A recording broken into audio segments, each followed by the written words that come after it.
तरफ हम सरकार से बात करना चाहते हैं कि लंबे समय 16 साल 15 साल से जो शिक्षक पढ़ा रहे हैं और 15 साल में जो जहां पढ़ाते पढ़ाते कई लोग घर बना लिए वहां पर अब वो दूसरे जगह उनका ट्रांसफ़र कीजिएगा। यदि पहले से उनका वहां घर है तो ठीक है, और यदि आप ऐसे जगह ट्रांसफ़र कर दीजिएगा जहां पर उनका कोई इस्टेब्लिशमेंट नहीं है तो एक तो कम पैसा में उनको संसाधन चलाना पड़ता है। तो एक ट्रांसफ़र पॉलिसी को स्पष्ट उसमें किया जाए और ट्रांसफ़र में उनको एक स्वेच्छापूर्वक एक ट्रांसफ़र कम से कम उनको देने का बात की जाए। नमस्कार, आप न्यूज फाउंडेशन देख रहे हैं। मैं हूं आपके साथ वंदना। एक तरफ बिहार में नियोजित शिक्षक काफ़ी खुश हैं क्योंकि उन्हें राज्य कर्मी का दर्जा मिल चुका है, लेकिन इसके आड़े हाथ सरकार का एक बड़ा खेल जो है वह सामने आया है। क्या कुछ है, हमारे साथ बात करने के लिए हैं बीजेपी एमएलसी जीवन कुमार।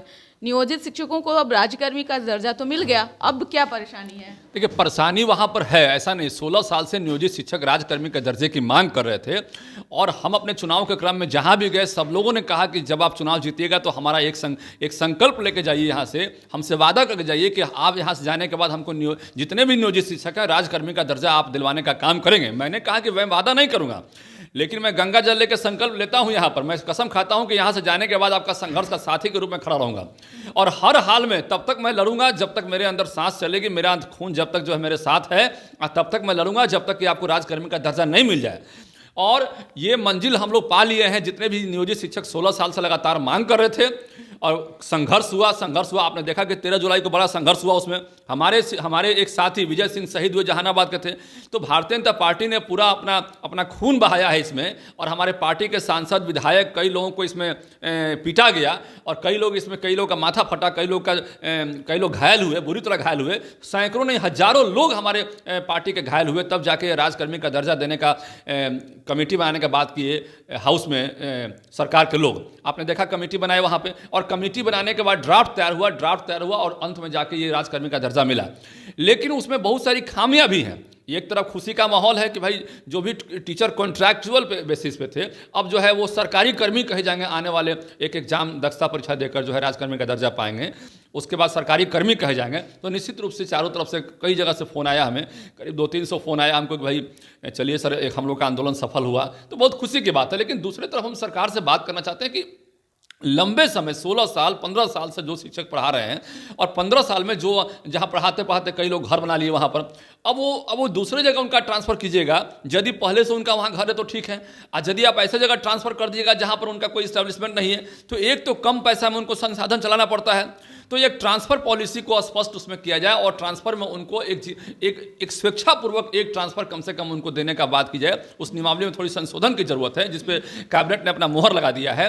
उसके बाद वरीयता का भी जो है उसमें पूर्ण रूप से अस्पष्टतापूर्वक वहाँ पर ख्याल नहीं रखा गया है। तो वरीयता को भी उसमें क्लियर किया जाए कि क्योंकि पहले से जो शिक्षक पढ़ा रहे हैं, अभी बीपीएससी के शिक्षक बहाल हुए हैं, तो जो शिक्षक बहाल हुए हैं बिल्कुल यंग है, 21 साल के हैं, 22 साल के हैं, 24 साल के हैं, और वहाँ शिक्षक जो पढ़ा रहे हैं 45 साल के हैं, 55 साल के हैं, 56 साल के हैं।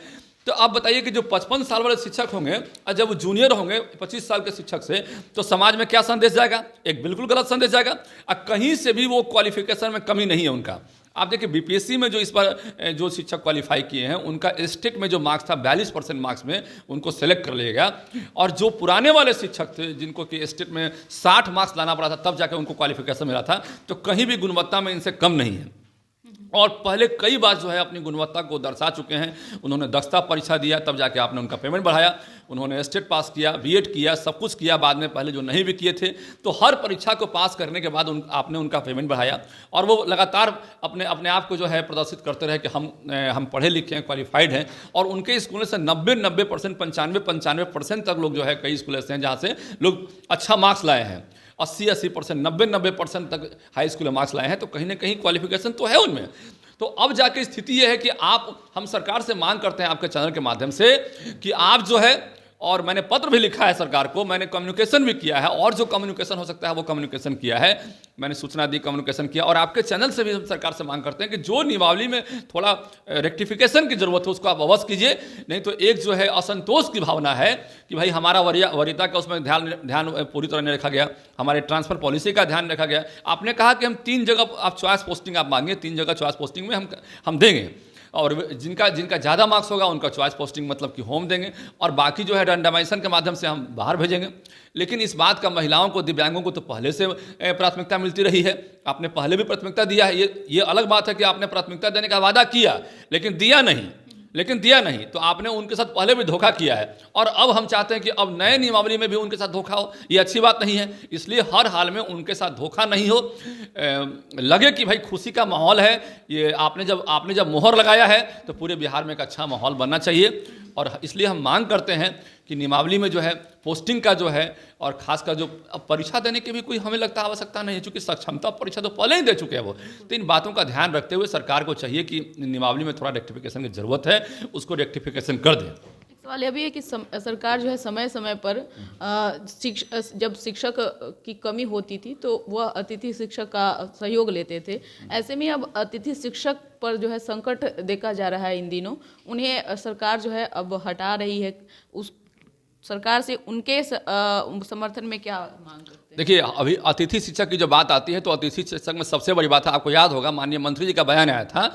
मंत्री जी ने कहा था कि हमारे यहाँ साइंस के टीचर बहुत कम हैं, हमारे यहाँ पढ़े लिखे साइंस के टीचर कम है। लेकिन मैं उनको याद दिलाना चाहता हूँ, सरकार के कई पदाधिकारी, सरकार के कई मंत्रियों का ये आ चुका है, बयान आ चुका है कि हमारे यहाँ साइंस टीचर की कमी है। लेकिन मैं उनको याद दिलाना चाहता हूँ कि जब साइंस टीचर की कमी थी, आपने अतिथि शिक्षकों का वहाँ पर सेवा लिया था और 11 महीने का कंट्रेक्चुअल सेवा लिया। लेकिन 11 महीने का कंट्रेक्चुअल सेवा को आपने आगे बढ़ाया और सुप्रीम कोर्ट कई दफ़ा कह चुका है कि अब लंबे समय तक किसी को कॉन्ट्रैक्ट पर नहीं रख सकते हैं।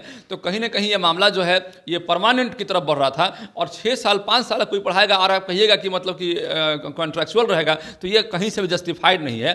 और जब आपको उतने पढ़े लिखे, कहीं से भी उनके यहाँ आज शिकायत की बात नहीं है, कहीं ना बच्चे शिकायत की, ना पब्लिक में शिकायत है उनका, कहीं से भी शिकायत नहीं है। तो जब अतिथि शिक्षक पहले से साइंस में अपना योगदान देते रहे हैं मैक्सिमम लोग, तो सरकार को चाहिए। अभी मैंने पेपर में देखा 785 टीचर को हटा दिया गया है। जब आप एक तरफ बहाली कर रहे हैं, 1 लाख बहाली करने की बात करते हैं, 1,20,000 बहाली की बात करते हैं पूरे समाज में, तब आप उनको हटाने की बात क्या करते हैं? कहीं ना कहीं मुझे लगता है कि अतिथि शिक्षकों को हटा के एक कंपेंसेशन प्लान है। अभी आपने देखा कि 22,000 लोग को वहाँ से डिस्क्वालीफाई करने का काम किया गया है सुप्रीम कोर्ट के माध्यम से। तो सरकार वहाँ पर इस स्टैंड से लड़ी, हाई कोर्ट से किया गया, तो सरकार का स्टैंड वहाँ पर कमजोर रहा, जिसके चलते कि 22,000 टीचर्स को वहाँ झटका लगा। तो ये चीज़ सही नहीं है कि आप 1 लाख बहाली की बात करते हैं, अब 50,000 उसमें से नियोजित शिक्षक, अब 25,000 मतलब कि नया टीचर, अब 25,000 को हटा दीजिए, तो मोटा मोटी टोटल बहाली कितना हुआ? टोटल बहाली तो 25,000 के आसपास हुआ। अब उसमें से भी कुछ छूटेगा तो 10,000 15,000 बहाली हुआ। और आप कहिएगा, ढिंडोरा पीटिएगा कि लाखों लाख बहाली हम कर रहे हैं। आप कहिएगा ना भाई, समाज में लोग क्या कहता है, सरकार के लोग क्या कहते हैं कि लाखों लाख बहाली हम कर रहे हैं। तो एक तरफ जब आपको ढिंढोरा पिटवाने का बहुत शौक है, आपको शौक है कि हम मतलब समाज में ये कहें कि हम लाखों लाख बहाली कर रहे हैं, तो आपको उस कदम उसी ओर बढ़ना भी चाहिए। तो अतिथि शिक्षक को हटा के क्या मैसेज दे रहे हैं आप? यही मैसेज दे रहे हैं ना भाई कि एक तरफ हम हटा रहे हैं, एक तरफ ला रहे हैं। तो फिर बीजेपी इन तमाम चीज़ों को कैसे? हम देखिए, हमारा मांग है कि भारतीय जनता पार्टी ने एक शिक्षकों के लिए जो आंदोलन किया, अपना खून बहाया, भारतीय जनता पार्टी के कई सैकड़ों ने हजारों कार्यकर्ता घायल हुए, और इसके बाद आपने राजकर्मी का दर्जा देने का प्रस्ताव किया, आपने पारित किया। तो उसके बाद बीपीएससी का बहाली भी लिया आपने उसके दबाव में। नहीं तो बीपीएससी का बहाली का भी बहुत लंबे समय से रिक्तियाँ पेंडिंग थी, 20 साल से पेंडिंग था, आपने उसका बहाली नहीं लिया। तो अब जब दबाव में आपने ले लिया तो हम इसका सम्मान भी करते हैं, हम क्रेडिट देते हैं कि चलिए आपने चाहे जैसे भी हो, जिस परिस्थिति में भी हो, आपने लिया।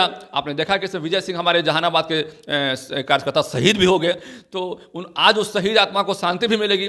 हम इस रूप में देखते हैं कि अब इसमें जो खासकर जो गेस्ट टीचर्स हैं उसका जो है कल्याण होना चाहिए, उसके बाल बच्चे हैं और उनके बाल बच्चों का ख्याल रखते, मानवता का ख्याल रखते हुए कम से कम उनका जो है कल्याण कीजिए और उनको हटाइए नहीं कम से कम। बिहार के पॉलिटिकल में इन दिनों काफ़ी उथल पुथल मचा हुआ है, ये आप भी इन सब चीज़ों से अनभिज्ञ नहीं है, आपको भी इस सब चीज़ से जानकारी है। कैसे देख रहे हैं अब इस परिवर्तन को आप किस रूप में? देखिए, ये जो मामला है ये जदयू का इंटरनल मामला है, आप समझ सकते हैं, और भारतीय जनता पार्टी हमेशा इस बात को कहती रही है। तो क्या भाजपा इस बात से फायदा उठाएगी? नहीं, देखिए, भारतीय जनता पार्टी हमेशा इस बात को कहती रही है कि नीतीश कुमार अपनी पार्टी का जब गठबंधन किए हैं किसी और पार्टी से, तब अपराध का बिहार में ग्राफ बढ़ा है, अपराधियों का मनोबल यहाँ बढ़ा है। और वर्तमान स्थिति में उनके भी गुट के कई लोग जो हैं इस बात से हमें लगता है कि सहमत नहीं है कि बिहार में अपराध को बढ़ावा दिया जाए। तो ये कहीं से भी जायज़ नहीं है। अभी देखिए, अभी आपने कुछ समय पहले देखा, पटना में जो है घेर के जो है गाड़ी को घेर के हत्या किया गया यहीं पर बेलोड में, और कई जगह पटना में दिनों दिन मतलब कि हत्या हो जा रही है। आपने देखा रनिया तालाब में देखा कि थाना के गेट के सामने जब सारे के सारे थाना के स्टाफ वहीं हैं, सारे लोग वहीं हैं, डीएसपी कुछ पहले निकले तो वहाँ भी हत्या हो गया।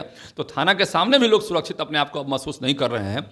तो ये एक अपराधियों का निश्चित रूप से मनोबल बढ़ा है बिहार में। अब अपराधी बेखौफ हो गए हैं, अब उनको लगता है कहीं भी किसी को हम शूट कर सकते हैं, कहीं कोई दिक्कत नहीं है शूट करने में, इसलिए कि प्रशासन मैनेज हो जाता है। उसके मन में ये खौफ था पहले प्रशासन का, वो निकल चुका है। और भारतीय जनता पार्टी जब तक शासन में रही तब तक उनके अंदर खौफ रहा। घटनाएं तो पहले भी होती रही, लेकिन उस खौफ के साथ रहा, और घटना किया लोग तो डरते डरते घटना किया, और हम लोगों ने उस पर कार्रवाई भी किया। लेकिन अभी जो स्थिति है कि वो कार्रवाई से डर नहीं रहे हैं, तो ये एक अच्छा विषय नहीं है, और समाज के लिए मतलब बिल्कुल ही अच्छा विषय नहीं है। और हमें लगता है कि भारतीय जनता पार्टी को इससे विशेष मतलब नहीं है।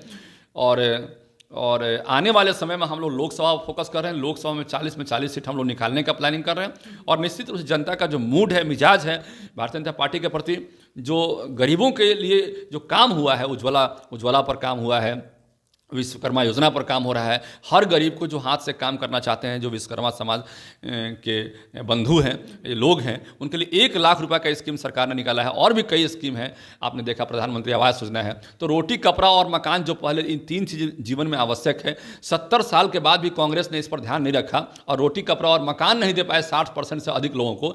और आज जो है भारतीय जनता पार्टी यहाँ पर उस ओर काम कर रही है। तो मुझे लगता है कि 24 में और 25 में भी हमारी शासन आएगी, और हम लोग पूर्ण बहुमत से सरकार बनाएंगे। चलिए, बहुत बहुत शुक्रिया। तो आपने सुना कि क्या कुछ कहना था बीजेपी एमएलसी जीवन कुमार का। शिक्षा के अलावा हमने पॉलिटिक्स पे बात किया है इनसे। आप अपना ओपिनियन जरूर कमेंट बॉक्स में दीजिएगा। अब तक हमारे चैनल को आप सब्सक्राइब नहीं किए हैं तो कर लीजिए। धन्यवाद।